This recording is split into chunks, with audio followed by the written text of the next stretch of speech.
வணக்கம் நேர்களே, கடவுள் அருள் டிவி நேர்களுக்கு லக்ஷ்மி நாராயண வணக்கங்கள். இப்போ நம்ம பார்க்க போகிறது வார ராசி பலன் 16ஆம் தேதியிலேருந்து 22ஆம் தேதி வரை எப்படி இருக்க போதான்னு பார்க்க போகிறோம். எப்போதுமே சொல்கிறதாங்க, லக்னத்துக்கு பாருங்கள், ராசிக்கு பார்ப்பதை விட லக்னத்துக்கு பார்க்க ரொம்ப பர்ஃபெக்டாக இருக்கும். உதாரணமாக ஒரு மகர லக்னம் விருச்சிக ராசினா நீங்கள் விருச்சிக ராசிக்கான பலன்களை பார்க்கறத விட மகர ராசிக்கான பலன்களை பார்க்கும்போது ரொம்ப பர்ஃபெக்டாக இருக்கும்.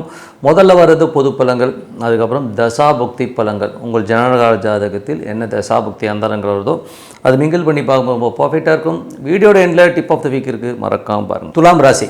ஸோ துலாம் ராசிக்கு பார்த்திங்கன்னா உங்களது ராசி அதிபதி சுக்கிரன் பார்ப்போம்னா உங்களுக்கு அவர் 5ல் இருக்காருங்க. ஸோ 5ல் இருக்க சுக்கிரன் என்ன மாதிரி விஷயங்கள், ஸோ குழந்தைகள் விஷயங்கள் கொஞ்சம் ஸ்ட்ரெஸ்ஸஸ் டென்ஷன்ஸ் வர்றதுக்கான வாய்ப்புகள், கொஞ்சம் எமோஷனாக இருக்கிறதுக்கான வாய்ப்புகளுமே நிறைய இருக்குது.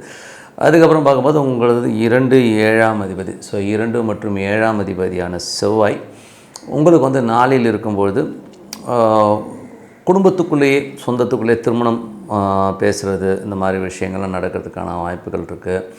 சொத்துக்கள் அமைவதற்கான வாய்ப்புகளையும் அற்புதமாக கொடுக்குங்க. ஸோ அதெல்லாமே ரொம்ப நல்ல விஷயங்கள் தான். அதுக்கப்புறம் பிஸ்னஸ், ரியல் எஸ்டேட் பிஸ்னஸ் சார்ந்த விஷயங்களில் இருக்கவங்க எல்லாமே ரொம்ப சிறப்பான விஷயங்களை கண்டிப்பாக கொடுத்துரும். 3 மற்றும் 6ஆம் அதிபதியான குரு, அவர் உங்களுக்கு இப்போ 9ல் இருக்கும்போது வேலை விஷயமாக நிறைய ட்ராவல் இருக்கும். எந்த ஒரு விஷயமாக கொஞ்சம் வேகமாக நடக்காமல் கொஞ்சம் ஸ்லோவாக நடக்கிற மாதிரி ஃபீலிங் கண்டிப்பாக இருக்கும். அதுக்கப்புறம் 4 5ஆம் அதிபதியான சனி 6ல் இருக்கும்போது லோன் போட்டு ஒரு வண்டி வாங்குறதோ, ஒரு வீடு வண்டி வாகனங்கள் வாங்குறதுக்கான யோகங்களை கண்டிப்பாக கொடுத்துரும். குழந்தைகள் அடுத்த கட்டத்திற்கு முன்னேறதுக்கான வாய்ப்புகள் எல்லாமே ரொம்ப நல்லாயிருக்கும். ஏன்னா குழந்தைகள் கொஞ்சம் அடமெண்ட்டாக இருக்கிற மாதிரி ஃபீலே கொடுத்தாலும் பட் அவங்க க்ரோத் ரொம்ப நல்லாயிருக்கும். அதுக்கப்புறம் உங்களுடைய 8ஆம் அதிபதியான சுக்கிரன் உங்களுக்கு 5ல் இருக்கும். சில நேரங்களில் குழந்தைகளோட செயல்பாடுகள் நம்ம கொஞ்சம் ஸ்ட்ரெஸ்ஸை கண்டிப்பாக ஏற்படுத்தும். கணவன் மனைவி உறவு இதெல்லாமே அற்புதமாக இருக்குங்க. ஸோ சொத்துக்கள் வாங்கணும், சொத்துக்கள் வண்டி வாகனங்கள் மேலே ஒரு நல்ல ஒரு மோகங்களை ஏற்படுத்துறதுக்கான வாய்ப்புலாம் இருக்குது. 9ஆம் அதிபதி இப்போ உங்களுக்கு 5ல் இருக்கும்போது ஆன்மீக சுற்றுலா, ஆன்மீக பயணங்கள் போகிறதுக்கான வாய்ப்புகள் இருக்குது. ஸோ அதெல்லாமே ரொம்ப சூப்பர் தான். அதுக்கப்புறம் பார்க்கும்போது உங்களுடைய 10ஆம் அதிபதி சிறப்பான விஷயங்கள், நல்ல ஏற்றங்கள், நல்ல ஒரு வளர்ச்சியை கொடுக்கறதுக்கான வாய்ப்பு எல்லாமே ரொம்ப நல்லா இருக்குது. தொழில் ரீதியான விஷயங்களை நீங்கள் நினச்ச லெவலில் மேலே ஒரு பெரிய லெவல் போகிறதுக்கான வாய்ப்பு எல்லாமே ரொம்ப நல்லா இருக்குது. 11ஆம் அதிபதியான சூரியன் இப்போ உங்களுக்கு 5ல் இருக்கும்பொழுது 11 5 குழந்தைகள் விஷயங்கள், நல்ல ஏற்றங்கள், நல்ல லாபங்கள் இருக்கும். ஆன்மீக சம்பந்தமான விஷயங்கள் ஈடுபாடுகள் அதிகமாக இருக்கும். அன்னதானங்கள் இந்த மாதிரி விஷயங்கள்லாம் ஈடுபாடோடு செய்வீங்க. ஸோ இதெல்லாமே ரொம்ப சிறப்பாக இருக்குங்க. ஸோ அது மட்டும் கலைஞர்களுக்கும் பார்த்திங்கன்னா ஒரு பெரும் பணம் வர்றதுக்கான வாய்ப்பு, நல்ல ஒரு வளர்ச்சி கிடைக்கிறதுக்கான எல்லாமே ரொம்ப நல்லா இருக்குது.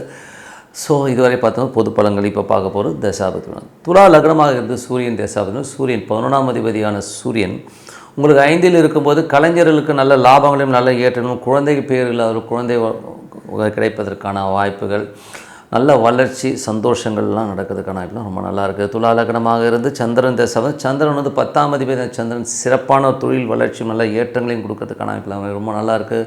துலா லக்னமாக செவ்வாய் தசாபதி. செவ்வாய் 2 7ஆம் அதிபதி செவ்வாய் 4ல் இருக்கும்பொழுது புதிய வீடு வண்டி வாகனங்கள் சம்பந்தமான விஷயம் நடக்கலாம். அதே நேரத்தில் பார்த்திங்கன்னா சொந்தத்துக்குள்ளே ஏதாச்சும் திருமணம் சார்ந்த விஷயங்கள் பேசுவதற்கான எல்லாமே ரொம்ப நல்லா இருக்குது. துலா லக்னமாக ராகு தசாபுத்தி அந்தரங்கள். ராகு பார்த்திங்கன்னா உங்களுக்கு 5ல் இருக்கும்போது கொஞ்சம் குழந்தைகள் கொஞ்சம் அடமெண்ட்டாக நடக்கிற மாதிரி ஃபீலிங் கண்டிப்பாக இருக்கும். ஸோ குழந்தைகள் சில நேரங்கள் நான் தான், எனக்கு தான் எல்லாம் தெரியும், உனக்கு தெரியாது போப்பான்ற மாதிரி கொஞ்சம் இன்சல்ட் பண்ணுறாங்களோ அப்படிங்கிற ஃபீலிங்கை கண்டிப்பாக கொடுக்கும். துலா லக்னமாக குரு தசாபதி. குரு பார்த்திங்கன்னா 3 6ஆம் அதிபதி 9ல் இருக்கும்பொழுது வேலை விஷயங்கள் நிறைய அலைச்சல்கள் இருக்கும். நம்ம எதிர்பார்த்து எஃபோர்ட் போட்டு பண்ணுற வேலைகள் கொஞ்சம் டிலேடாக நடக்கிற மாதிரி ஃபீலை கண்டிப்பாக கொடுக்குங்க. துலா லக்னமாக சனி தசாபதி. சனி பார்த்திங்கன்னா உங்களுக்கு 4 5ஆம் அதிபதி 6ல் இருக்கும்போது வீடு வண்டி வாகனங்கள் வாங்குகிற யோகங்கள், அதுவும் லோன் போட்டு வாங்குகிற மாதிரி யோகங்களை கண்டிப்பாக கொடுக்கும். குழந்தைகளோட வளர்ச்சி அபரிதமாகவும் சிறப்பாக இருக்கிறதுக்கான வாய்ப்பெல்லாம் ரொம்ப நல்லாயிருக்கு. துலா லக்னமாக இருந்து உங்களுக்கு புதன் தசாபதி. புதன் 9ஆம் அதிபதி உங்களுக்கு 5ல் இருக்கும்போது ஆன்மீக சுற்றுலா, ஆன்மீகம் சம்மந்தமான விஷயங்கள் தேடல்கள் அதிகமாக இருக்கும். அப்பா பார்த்திங்கன்னா எங்கேனாச்சும் வெளியூர் போகிறதுக்கான வாய்ப்பு, குலதெய்வ வழிபாடு சம்மந்தமான விஷயங்கள் எல்லாமே ஈடுபாடு அதிகமாக இருக்கிறதுக்கான வாய்ப்புலாம் ரொம்ப நல்லாயிருக்கு. துலா லக்னமாக இருந்து கேது தசாபதி. கேது 11ல் இருந்து சுக்கிரனுடைய சாரத்தில் இருக்கும்போது ஏதாச்சும் கோர்ட்டு கேஸ் ஏதாச்சும் இருந்ததுன்னா இப்போ அதை உட்காந்து பேசிட்டிங்கன்னா அது அவுட் ஆஃப் கோர்ட் போய் கொஞ்சம் கிளியர் ஆகிறதுக்கான வாய்ப்புகள்லாம் இருக்குது. ஸோ அது ட்ரை பண்ணி பார்க்கலாம். அதுக்கப்புறம் துலா லக்னமாக இருந்து உங்களுக்கு சுக்கிர தசாபுத்தி வந்தாங்க. சுக்கிரன் பார்த்திங்கன்னா உங்களுக்கு 8ஆம் அதிபதி இப்போ 5ல் குழந்தைகளோட நடவடிக்கைகள் கொஞ்சம் ஸ்ட்ரெஸ் டென்ஷன்ஸை கொடுக்கும். கொஞ்சம் எதிர்த்து பேசுகிறாங்கிற மனவேதனைகளை கொஞ்சம் கொடுக்கறதுக்கான வாய்ப்புகளும் கொஞ்சம் கவனமாக பார்த்துக்கணுங்க. ஸோ மற்றபடி என்னை பொறுத்த ஒரு நல்ல ஒரு பிரார்த்தனை, மனதார இறைவனை பிரார்த்தனை பண்ணும்போது கண்டிப்பாக நம்ம அடுத்த லெவல் போகிறதுக்கான வாய்ப்புலாம் ரொம்ப சிறப்பாக இருக்குது. Tip of the week. So tip of the வீக்கில் வந்து நம்ம பார்க்க போகிறது வந்து ஏமாற்றுக்காரர் 420 ஜாதகம் எப்படி இருக்குன்றதான் பற்றி பேச போகிறோம். ஸோ 420ன்னு வரும்போதே ஒரு 2 காம்பினேஷன்ஸ் இருக்குங்க. ஒன்று மேஜராக வந்து இந்த சனி புதன் இந்த காம்பினேஷன்ஸ் தான் வந்து எப்போதுமே வந்து இந்த 420க்கான விஷயங்களை கண்டிப்பாக கொடுத்துரும். ஏன்னா யாருடைய ஜாதகத்திலாச்சும் இந்த சனி புதனுடைய இணைவு இருக்குது, இல்லை ஒரு பார்வையில் வரும்போது இவங்க மட்டும்தான் கொஞ்சம் கிரிமினலாக செயல்படுவாங்க, கொஞ்சம் ஏடாகுடமான ஒரு விஷயங்கள்லாம் பண்ண ஆரம்பிப்பாங்க. அது கூட ராகுவும் சேர்ந்துருச்சுன்னா இவனுடைய ரேஞ்ச் வந்து வேறு மாதிரி ஆயிரும். ஸோ அந்த மாதிரி ஒரு கேரக்டரைசேஷன். சரி, அது என்ன தான் பண்ணும்? இப்போது ஒருத்தருடைய ஜாதகத்தில் வந்து சனி புதன் ரெண்டுமே ஒன்றா இருக்குன்னு வச்சுப்போமே.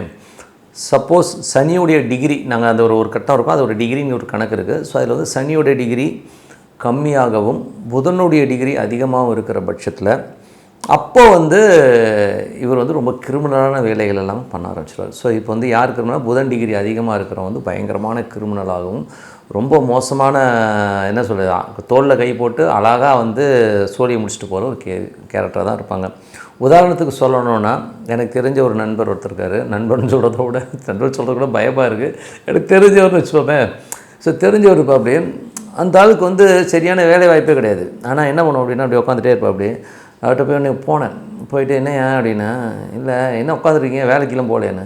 வேலைலாம் ஒன்றும் இல்லை, ஏதாவது ஆடு மாட்டுமா, என்னது ஆடு மாட்டுமான்னு தான் காத்திருக்கிறேன், வந்துச்சுன்னா வெட்டிட வேண்டியதா அப்படின்னான். ஏய் என்னப்பா சொல்கிறேன்னா, இல்லை அதான் வெயிட் பண்ணிகிட்ருக்கேன், யாராவது மாட்டினான்.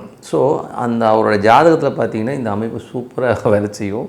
ஏன்னா அவருக்கு சனி புதன் அவ்வளோ அழகாக இருக்கும். இவர் மனுஷனுக்கு வந்து பொழப்பே என்னென்னா உழைச்சி சம்பாதிக்கிறது. இப்போ 10 நாள்னால் உழைக்காமல் மற்றவனை ஆட்டையே போடுறதே வந்து அவருக்கு ஒரு குறியாகவே இருப்பா அப்படி. ஸோ அந்த மாதிரி ஒரு கேரக்டரைசேஷன் கிட்டத்தட்ட வந்து ரொம்ப ஏடாகணும் அந்த மாதிரி. ஏன்னா அவர்கிட்ட வந்து ஒரு நண்பர் ஒருத்தர் சொன்னார், நான் ஏங்க அந்த ஆள் நாங்கள் இப்படி பண்ணிட்டான், அவனை பாருங்கள் வெட்டுறேன் குத்துறேன்னா, அவர் எதிர்க்க வரும்போது அந்த ஆளுக்கிட்ட கேட்குறான், ஏன்பா தெரிஞ்சவனை போய் ஏமாத்துறிய, உனக்கு இதெல்லாம் கொஞ்சமாச்சு இருக்கா அப்படின்னு அந்த ஆளை பார்த்து கேட்குறான். அதுக்கு அந்த ஆள் சொல்கிறான், தெரிஞ்சவனை ஏமாற்றாமல் தெரியாதவனை எப்படியா ஏமாத்துறதுன்னு சொல்லி கேட்குறான். ஸோ அந்த அளவுக்கு பக்கா கிரிமினல். ஸோ இந்த அமைப்பு வந்து ஜென்ரலாகவே வந்து பார்த்திங்கன்னா இந்த சனி புதன் காம்பினேஷன்ஸ்க்கு ரொம்ப பர்ஃபெக்டாக உட்காரும். அவங்க தான் வந்து ரொம்ப, ஏன்னா புதனுங்கிறது வந்து ரொம்ப கிரிமினலாக செயல்படும். கூட சனி ராகு இதெல்லாம் ரொம்ப மல்டி கிரிமினல் ஆகிடுவாங்க. ரொம்ப ஏடாகூடமாக எப்படிலாம் ஸ்கெட்ச் போட்டு கிரிமினல் தனம், இந்த ஒரு சதுரங்க வேட்டையின் படம் பார்த்துருப்போம் இல்லையா. ஸோ அந்த மாதிரி ஒரு கிரிமினல் வேலை எல்லாமே பண்ண ஆரம்பிப்பாங்க. ஸோ அதனால் சனி புதன் சேர்க்கை உள்ளவர்கள், சப்போஸ் சனி டிகிரி அதிகமாக இருந்து புதன் டிகிரி கம்மியாக இருந்ததுன்னா இவன் தான் ஏமாறுறான். ஓகேங்களா, இப்படி இருக்குது. ஏன்னா சனி புதன்லேயே வந்து சனி டிகிரி ஜாஸ்தியாகி புதன் வந்து கம்மியாக இருந்ததுன்னா இவன் தான் ஷார்ட் பீரியடில் வந்து பணம் வருது, இந்தாங்க எனக்கு ஒரு 5 லட்ச ரூபா கொடுக்குறேன், நீங்கள் 5 கோடி பண்ணி கொடுங்கன்னு சொல்லிட்டு ஏமாறுறதெல்லாம் வந்து இந்த மாதிரி ஒரு கேரக்டர். ஸோ இந்த சனி புதன் கேரக்டரைசேஷனை கொஞ்சம் நல்லா அண்டர்ஸ்டாண்ட் பண்ணிக்கோங்க. உங்கள் ஜாதகத்தில் இருந்ததுன்னா, சப்போஸ் சனி வந்து கம்மியான டிகிரியில் இருந்து புதன் அதிகமாக தான் நீங்கள் கிரிமினல் நானே சொல்கிறேன். ஏன்னா அவங்களுக்கு எப்படி இருந்தாலும் ஒரு செகண்ட் ரூட் வந்து கிடச்சிக்கிட்டே இருக்கும், நேர் வழியில் போகிறதே பிடிக்காது. ஓகேங்களா, அதே மாதிரி சப்போஸ் சனி புதன் இருந்து சனியோட டிகிரி அதிகமாக இருந்ததுன்னா நீங்கள் ஏமாளிங்கிறதும், நீங்கள் மற்றவர்கள்ட்ட பழகும்போதோ ஒரு பணம் பரிவர்த்தனைலாம் பண்ணும்போதும் ரொம்ப ரொம்ப ரொம்ப ரொம்ப உஷாராக இருக்கணும், இல்லைனா மாட்டிப்பீங்கன்ற உண்மையான விஷயம். ஸோ மற்றொரு நிகழ்ச்சியில் பார்ப்போம். உங்களிடம் விடைபெறுவது உங்கள் லட்சுமி நாராயணன். நன்றி, வணக்கம். கடவுள் அருள் டிவியை பார்த்தமைக்கு நன்றிகள். மேலும் இது போன்ற தகவல்களை தெரிந்து கொள்ள கடவுள் அருள் டிவியை சப்ஸ்கிரைப் செய்யுங்கள். மறக்காமல் பெல் ஐக்கானை கிளிக் செய்யுங்கள்.